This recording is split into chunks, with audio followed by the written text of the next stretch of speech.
Oi, pessoal, tudo bem? Duda da RPS Capital. Estou mais uma vez com o Alexandre Miguel, responsável pelo nosso fundo Longon e o FIA Selection, que teve um mês de dezembro positivo, né, com um retorno de 7,4 versus 5,5 do IBX, e fechamos o ano com um alfa de mais ou menos 6,5%. Então vamos começar, Ale, falando de dezembro, né, como foi o nosso mês, e aí, óbvio, a gente entra aí no ano de 2024, como que a gente começou esse período. Tá legal.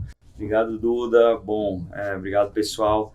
Foi um fechamento de ano bom mesmo, né, para ativos de risco, não só para o fundo, né, como um todo. Lá fora, a gente viu o mercado precificar mais, né, seguindo o último comitê do Fed, uma queda de juros, né, mais pronunciada. Então, se discutiu, né, na conferência, os juros mantido estável, mas se discutiu sobre o afrouxamento da política lá. Né, corroborado pelos dados, né, os dados de novembro de inflação que foram bons, né, foram nessa direção, mas para afrouxar mesmo a política de lá. Isso gerou um ambiente positivo de risco no geral, como um todo, lá fora os mercados subiram, aqui a gente deu 5,5 IBX, o Selection subiu quase uns 2 pontos acima disso mês passado, permeado um pouco por esse movimento lá de fora. Aqui no Brasil, a gente viu um final de ano bom também, né? A gente continua vendo o ciclo de afrouxamento monetário, então o Banco Central continuou cortando juros, e a gente viu na parte política um final de ano bom para o governo também, né? Onde o Haddad conseguiu emplacar a principal medida deles, que foi na aprovação da MP das subvenções, que vai permitir uma boa arrecadação para esse ano, tirar um pouco da preocupação talvez excessiva que tinha com a questão do déficit primário, né, para esse ano.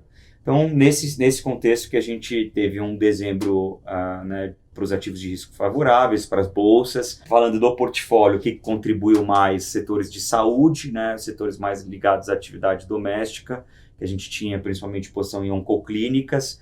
As consultoras de baixa renda, que a gente já vem falando aqui, tem sido uma posição de carrego, saneamento através da Sabesp, e CVC, que é uma posição que a gente tinha dentro do basket de empresas de consumo. Acho que foram os destaques positivos para a gente ter gerado esses 2 pontos a mais. Do lado negativo, a nossa posição abaixo do underweight, que a gente chama abaixo do índice no long only. Então, setor de bancos, que a gente estava pouco posicionado, siderúrgicas e as bolsas, né, no caso a B3, isso contribuiu um alfa um pouco negativo, mas o net ainda foi um resultado acima do índice de referência, né, para o último ano do ano passado. E aí, então, você falou que o fechamento do ano de 2023 veio com otimismo, né, com essas medidas todas que você comentou. Aí eu queria entender, nessa virada de dezembro para agora o comecinho de janeiro, alguma coisa mudou? O que a gente fez de alteração na carteira? E se esse otimismo ele segue da mesma forma como a gente estava lá no final de dezembro? Ou se ele já mudou um pouquinho? Ao longo do mês passado, a gente fez algumas alterações que foi a gente reduziu um pouco algumas dessas posições de cíclicos domésticos ou empresas ligadas à economia doméstica que se beneficiam de queda de juros dada a performance positiva. Então a gente fez redução em distribuição de combustível, setor de saúde, a gente reduziu algumas posições, próprio saneamento a gente também reduziu. Então, a gente olha o valuation de domésticos como um todo, ainda é atrativo, um pouco menos atrativo do que lá a hora que a gente olha novembro e tal, é menos atrativo, mas a gente ainda, né, comparando o risco de prêmio desses ativos com, né, que é a comparação do valuation em relação ao juro, ainda tem um prêmio, então vale a pena, por isso que a gente fala que é atrativo, então um pouco acima de um desvio padrão. Então a gente acha que ainda setores domésticos são atrativos. A gente fez um pouco de rotação, então reduzindo um pouco esses setores. O que a gente adicionou ao fundo? A gente adicionou um pouco de setores um pouco globais, petróleo um pouco e Vale. Né? A gente, assim, olhando o ambiente, esses ativos mais cíclicos não tinham precificado esse ambiente tão positivo de bolsa no mês passado, né? Estão ligados mais à China, tal, ok, a China ainda está passando, né, demorando um pouco para pegar no tranco a atividade lá, mas, né, dada a sazonalidade do minério, que era esperada para o mês, tal, os ativos ficaram um pouco para trás, a gente resolveu comprar um pouco, não tem sido bom, Mas é petróleo via empresas. Petróleo via empresas, né? A gente só pode operar ativos aqui no Brasil, no long only, nessa estratégia. Aí no multimercado, no total return é outra coisa. Mas via as empresas, né? PetroRio principalmente e Petrobras um pouco. E via Vale. Vale não tem sido não tem tido um bom resultado no início desse mês, porque no fim o minério já tinha subido muito e até tem tido um movimento até contrário à sazonalidade normalmente para janeiro de aumento. Então a gente tem devolver um pouco desse aumento de Vale.